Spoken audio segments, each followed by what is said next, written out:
آج ہم بات کریں گے قوموں کے متعلق جو کہ اس ملک پاکستان میں اور اس دنیا میں پائی جاتی ہیں۔ ہر ایک خطے میں مختلف قسم کی قوم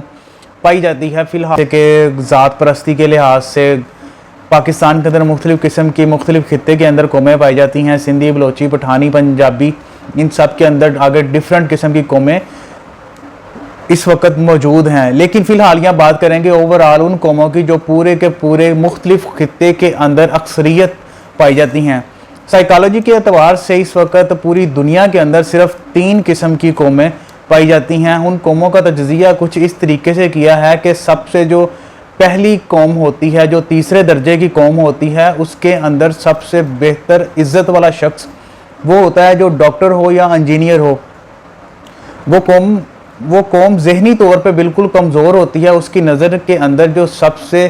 بہتر شخص ہوتا ہے وہ ایک ڈاکٹر یا انجینئر ہوتا ہے، اور اس سے نیچے ہر ایک بندہ اس کو حقارت کی نگاہ سے دیکھا جاتا ہے، جو کہ بالکل ایسا نہیں ہے۔ ہر ایک انسان عزت کے قابل ہے۔ اور دوسرے نمبر کے اندر جو سب سے بہتر قوم پائی جاتی ہے وہ ہوتی ہے جو کسی پاور والے شخص کو، کسی طاقتور شخص کو، کسی دولت مند شخص کو بہت ہی عزت کی نگاہ سے دیکھتی ہے۔ وہ ہمیشہ اس کی عزت کرتی ہے جس کے پاس کچھ پاور ہوتی ہے، کچھ اختیار ہوتا ہے، اور وہ دراصل کسی بھی جو شخص ان سے زیادہ طاقتور ہوتا ہے وہ ان سے عزت کرتی ہے۔ جبکہ جو پہلی اور سب سے افضل قوم پائی جاتی ہے ان کے نزدیک جو سب سے باعزت مقام ہوتا ہے وہ اساتذہ کا ہوتا ہے۔ وہ اپنے استادوں کی بہت زیادہ عزت کی جاتی ہے۔ اب بات کرتے ہیں کہ یہ قومیں پائی کہاں جاتی ہیں۔ جو تیسرے نمبر کی قوم ہے ڈاکٹرز، انجینئرز، وہ اکثریت تعداد کے اندر ایشیا کے اندر پائی جاتی ہے، جس کے اندر سری لنکا، انڈیا اور بنگلہ دیش یہ سارے انوالو ہوتے ہیں۔ ان کے نزدیک جو پاکستان بھی کس حد تک اس میں انوالو ہے، لیکن جو سب سے زیادہ انوالو ہے وہ سری لنکا میں پایا جاتا ہے کہ وہاں ڈاکٹر اور انجینئر ان کی عزت زیادہ ہے، اور ہر بندہ ڈاکٹرز بننے کو، انڈیا میں ڈاکٹرز بننے کو بہتر ترجیح کے طور پر دیکھا جاتا ہے۔ تو یہ کچھ ایسی قومیں ہیں وہاں ہر ایک بچہ یہ سمجھتا ہے کہ اگر وہ ڈاکٹر نہیں بنے گا تو وہ اس دنیا میں ناکام ہو جائے گا، لیکن حقیقت اس کے برعکس ہے۔ اس کے بعد آتی ہے دوسری قوم۔ دوسری قوم وہ ہوتی ہے جو کہ کسی طاقتور شخص کو اپنا رول ماڈل بنا لیتی ہے۔ وہ کسی ایک با اختیار شخص کے پاس بچ کے جاتی ہے۔ ایسی قوم اکثریت طور پہ پاکستان میں پائی جاتی ہے۔ ہمیشہ پاکستانی صرف اس کے سامنے ہی جھکتے نظر آئے ہیں جو طاقت کے لحاظ سے بہت ہی زیادہ ہو یا ان سے افضل ہو، یا پھر دولت کے اعتبار سے ان سے زیادہ ہو۔ پاکستانی ہمیشہ ان سے ڈرتے ہیں جن کے پاس یا اختیار ہوتا ہے یا دولت ہوتی ہے، کیونکہ ان کے اندر ایمان کی کمزوری ہے۔ ڈاکٹر اسرار احمد نے کہا کہ اس وقت موجودہ دور کے اندر جو سب سے منافق قوم پائی جاتی ہے وہ پاکستانی قوم پائی جاتی ہے، کہ وہ اللہ کے نام پہ اس نے ایک ملک لیا، پھر اس نے جس وعدے کے اوپر ملک لیا اس نے وہ وعدہ خلافی کی، اس نے بے ایمانی کی، اس نے جھوٹ بولا، اور اگر کوئی اس سے اختلاف کرے تو وہ پھر اپنے اختلاف کا جواب آپے سے باہر ہو کے، غصے میں آ کے یا غلط طریقے سے ریٹیلیٹ کرتی ہے۔ وہ پاکستانی قوم ہے، اور یہ ساری کی ساری ایک منافق کی نشانی ہوتی ہیں۔ بقول ڈاکٹر اسرار احمد کے کہ پاکستان قوم اس وقت اس پورے کرۂ ارض کے اوپر سب سے منافق قوم ہے۔ پاکستان کو کسی دوسرے مذہب سے یا کسی دوسری قوم سے کوئی خطرہ نہیں ہے۔ پاکستانی کو سب سے زیادہ نقصان اپنے ہی پاکستانی بھائی سے ہوتا ہے، کیونکہ پاکستان کے اندر 90% دھوکہ عروج پر ہے، جھوٹ بولا جاتا ہے، بے ایمانی کی جاتی ہے، وعدہ خلافی کی جاتی ہے۔ اور آپ اگر فار ایگزامپل اگر آپ نے کسی کو کچھ چند پیسے ادھار دے دیے ہیں، کوئی لاکھ، 2 لاکھ، 10 لاکھ، اگر آپ اس سے دوبارہ اس سے واپسی کا مطالبہ کریں گے تو وہ بندہ آپ سے باہر ہو جائے گا، اور آپ سے سب سے پہلے تو نفرت کرے گا۔ نفرت سے بات شروع ہوتی دشمنی تک جا پہنچے گی۔ صرف 10 لاکھ ابھی بھی پاکستان کے قبائل کے اندر مائنر چھوٹی چھوٹی باتوں کے اوپر، چھوٹی چھوٹی جتنے بھی وجوہات ہیں ان کے اوپر باقاعدہ طور پہ دشمنی چل رہی ہے، جو کہ مسلسل نسلوں تک جا رہی ہے، اور کوئی بھی ان کا پرسان حال نہیں ہے۔ پاکستان کے اندر یہ عروج پہ پایا جاتا ہے، جبکہ جو تیسری اور سب سے افضل قوم پائی جاتی ہے وہ اس وقت یورپ، امریکہ، UK میں پائی جاتی ہے، جہاں مکمل طور پہ اساتذہ کی عزت کی جاتی ہے۔ ان کے نزدیک جو سب سے بہتر جو لوگ ہیں، جو سب سے افضل لوگ ہیں وہ اپنے استاد ہیں، یہاں تک کہ اگر ان وہ ایک بار اشفاق احمد رحمۃ اللہ علیہ جب وہ ان کے یونیورسٹی میں گئے تو وہ یہ پڑھنے کے لیے گئے یو کے کی یونیورسٹی میں کہ کیا وجہ ہے کہ یہ قوم ہم سے زیادہ آگے نکل چکی ہے، کیا وجہ ہے کہ ہم ابھی بھی انہیں کمپیٹ نہیں کر پا رہے، یہ ہر لحاظ میں ہم سے آگے ہے، ٹیکنالوجی میں، ادب میں، ڈاکٹر میں، دوسرے جتنے بھی معاملات ہیں، لاء میں، انصاف پسندی میں، وہ ہم سے آگے ہیں، ایسا کیوں ہیں؟ تو جب وہ ادھر گئے تو وہ اپنے کسی کولیگ کے ساتھ بات کر رہے تھے تو وہ سورج ان کے بالکل سامنے تھا جس کی وجہ سے ان کا سایہ زمین پر پڑ رہا تھا، تو انہوں نے غور کیا کہ جو ان کے پیچھے سے اسٹوڈنٹ گزر رہے ہیں وہ ان کے سائے کو پھلانگ کے گزر رہے ہیں۔ اس پہ انہیں بڑی حیرت ہوئی اور انہوں نے اپنے جو ساتھ کولیگ تھا ان سے پوچھا کہ آخر کیا وجہ ہے، یہ اتنی مشکل سے کیوں گزر رہے ہیں، میرا سایہ ہی تو پڑھ رہا ہے۔ وہ کہہ رہے ہیں کہ ان کے نزدیک استاد کا احترام بہت زیادہ ہے، اسی وجہ سے یہ احتراماً بھی آپ کے سائے کے اوپر اپنا پاؤں نہیں رکھنا چاہتے تاکہ کسی قسم کی بے حرمتی نہ ہو جائے۔ اور یہی وجہ ہے، ہم آئندہ اکثر طور پہ دیکھتے رہتے ہیں کہ ایک بار انہی کا ہی واقعہ کہ ایک بار ان کی گاڑی کا چلان ہو گیا اور وہ عدالت میں جا پہنچے۔ عدالت میں جج کے سامنے جب انہیں کٹہرے میں کھڑا کیا گیا تو ان سے پوچھا گیا کہ کیا وجہ ہے کہ آپ کے اوپر یہ الزام لگائے گا اور آپ عدالت میں آئے، تو انہوں نے کہا کہ میں بحیثیت استاد ہوں اور میں اپنی یونیورسٹی کے لیے دیر ہو رہی تھی، اس لیے میں نے جلدی میں گاڑی غلطی سے وہاں پارک کر گئی، بس اتنی سی بات کہنا تھی کہ وہاں کا جج کھڑا ہوا اور اس نے کہا کہ ladies and gentlemen now our teacher in here, یہ کہنے کی بات ہی ساری عدالت بھی اس کے ساتھ کھڑی ہو گئی۔ تو جو مین بات دیکھی جاتی ہے کسی بھی قوموں کی ترقی کا انحصار ان کی ادب میں دیکھا جاتا ہے کہ باادب جتنی قوم ہوگی اسے اس حساب سے ہی نوازا جائے گا، جبکہ یہ قوم بالکل بھی پاکستان میں نہیں پائی جاتی۔ پاکستان میں تو 1% بھی لوگ ایسے نہیں ہیں جو اپنے اساتذہ کی عزت کرتے ہوں،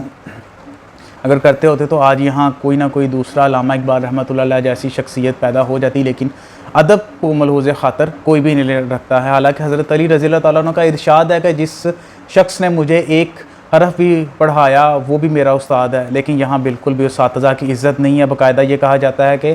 ہم اپنے اساتذہ کو پیسے دیتے ہیں اور پیسے کے بدلے وہ ہمیں پڑھاتا ہے اور وہ ہمارا علم، ہم باقاعدہ یہی ہے نا کہ ہم علم خریدتے ہیں، استاد ہمیں فری نہیں پڑھاتا ہے۔ حالانکہ پاکستان کے اندر نماز، روزہ، زکوٰۃ اور حاجی بھی بہت زیادہ پائے جاتے ہیں، یہاں تک کہ حافظ قرآن بھی سب سے زیادہ پاکستان میں پائے جاتے ہیں، لیکن عملی طور پہ یہ بالکل زیرو ہیں۔ اسی لیے ڈاکٹر اسرار احمد نے کہا تھا کہ یہاں کی قوم سب سے منافق قوم ہے اور منافق کی یہی نشانیاں ہیں جو کہ میں پہلے بیان کر چکا ہوں۔ جھوٹ پاکستان میں بہت زیادہ بولا جاتا ہے، دھوکہ پاکستان میں بہت زیادہ دیا جاتا ہے، جب وعدہ خلافی ہے وہ بہت زیادہ کی جاتی ہے۔ کوئی بندہ یہاں امانتیں کسی کے پاس نہیں رکھواتا، اگر رکھوائے گا تو اسے بے ایمانی کا ڈر ہوتا ہے اور وہ بے ایمانی اگلے کے اندر کیا ہوتی ہے، ہر بندے کے اندر موجود ہے اور وہ باقاعدہ کی جاتی ہے۔ خیر یہ کچھ باتیں تھیں، اور کیونکہ اگر آج کے دور کے اندر ہم پاکستانی کسی دوسرے پہ یقین بھی کریں تو کس حساب سے، کیونکہ زندگی کا سب سے مہنگا سبق ہمیشہ سستے لوگ ہی دیا کرتے ہیں۔ قائد اعظم رحمۃ اللہ علیہ جنہوں نے اس پاکستان کو بنانے میں اپنی ساری کی ساری زندگی صرف کر دی، انہوں نے پاکستان کا جو خواب دیکھا تھا موجودہ دور کے اندر وہ بالکل بھی ویسا خواب نہیں ہے۔ قائد اعظم رحمۃ اللہ علیہ نے ایک دفعہ 16 اپریل 1938 مسلم لیگ اجلاس کلکتہ کے اندر انہوں نے ایک ارشاد فرمایا تھا کہ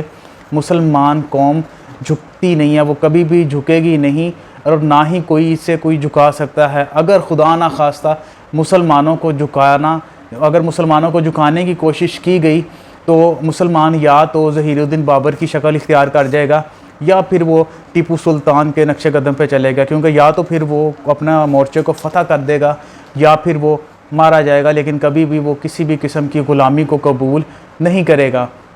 یہ مسلمان کی فطرت میں شامل ہے کہ مسلمان کا سر صرف اللہ کے حضور ہی جھکتا ہے، باقی آگے کسی سے دیکھیں۔ اگر وہ مسلمان جو اپنی زندگی کو ترجیح دیتا ہے کہ میری موت سے زیادہ جو ہے مجھے آخرت کی فکر ہے، مجھے دنیا کے اندر کچھ کرنا ہے، کیونکہ دنیا کے اندر جتنے بھی کوئی بھی طاقتور شخص ہے وہ اپنی موت نہیں خرید سکتا ہے، اور یہ اللہ تعالیٰ کے تحفوں میں سے ایک تحفہ ہے۔ اسی وجہ سے ہی مسلمان موت کو ترجیح دیتا ہے ہر میدان میں، کبھی بھی کسی بھی موقع کے اوپر۔ بس ایک مسلمان قوم کو ایک لیڈر کی ضرورت ہے، اگر ایک لیڈر انہیں مل گیا جو انہیں ایک منظم طریقے سے اللہ تعالیٰ کے احکامات کے ذریعے ایک بہتر طریقے سے چلا سکے، تو مسلمان کبھی بھی کسی بھی قسم سے کسی بھی میدان میں پیچھے ہٹنے والے نہیں ہیں، لیکن تاریخ ہوا ہے کہ مسلمانوں کو اتنا نقصان دشمنوں نے نہیں پہنچایا جتنا کہ غداروں نے پہنچایا ہے، کیونکہ ان کی یہ رحم دلی ہی غداروں کے ساتھ سب سے بڑی. مسلمانوں نے 1000 سال تک اس ملک پہ اس دنیا پہ حکومت کی ہے، صرف یہی وجہ تھی کہ انہوں نے اپنے غداروں کے ساتھ رحم سے پیش نہیں آیا ہے. غدار کی جو سزا تھی انہوں نے سب سے پہلے وہ ادا کی، لیکن جہاں سے تھوڑی سی رعایت برتنی شروع ہوئی، یہ حدیث مبارکہ مکمل ہونی تھی کہ آپ لوگ تعداد میں زیادہ ہو گئے لیکن پھر بھی آپ کسی کے لوگ آپ سے ڈریں گے نہیں، آپ کے خوف نہیں. اس وقت وہ صورتحال بالکل آ چکی ہے. ہم نے عروج بھی دیکھ لیا، ہم نے زوال بھی دیکھ لیا، اور اس وقت ہم اپنے زوال کے عروج پر ہیں، اور انشاءاللہ اللہ تعالی ہمارا عروج پھر سے واپس بحال کرے گا، کیونکہ ایٹ دی اینڈ اس پورے کرۂ ارض کے اوپر اسلام کا نام ہونا ہے. میں نہیں ہوں گا، میری نسلیں نہیں ہوں گی، آپ نہیں ہوں گے، لیکن اسلام پہلے بھی تھا، آج بھی ہے، اور انشاءاللہ تا قیامت رہے گا. قوموں کی بات ہو رہی تھی کہ قوم ایک جو باہمت قوم ہوتی ہے وہ بہت ہی زیادہ اور جلد ترقی کرتی ہے، اور ایک ہوتی ہے کچھ سرفری سی قوم جو کہ ایک مائنر سی بات. آپ کا ارشاد ہے کہ جب بھی کوئی بات آپ کے پاس پہنچے تو سب سے پہلے اس کی تصدیق کیا کرو. تو اگر بنا تصدیق اگر کوئی قوم اپنا قدم اٹھا لے تو جو جتنی بھی ناکامی ہے اس کا مقدر بن جاتی ہے، جیسا کہ کرنل قذافی کے ساتھ ہوا. انہی کی قوم نے انہیں شہید کر دیا، لیکن اس کے بعد جو اللہ تعالیٰ کا عذاب لیبیا کے اوپر آیا وہ ہم سب کو پتہ ہے اور ہم سب دیکھ رہے ہیں. لیکن ہماری صرف دعا ہی ہے کہ اللہ تعالیٰ پاکستان کو ہدایت دے، پاکستان کے اندر اب ایک مضبوط اور منظم اللہ کے احکامات کو نافذ کرنے کے لیے کوئی سورس پیدا کر دے، کیونکہ یہ واحد ملک اب اس دنیا میں بچ چکا ہے جو کہ صرف اور صرف اللہ کے احکامات اور اللہ کے نام پہ بنایا گیا.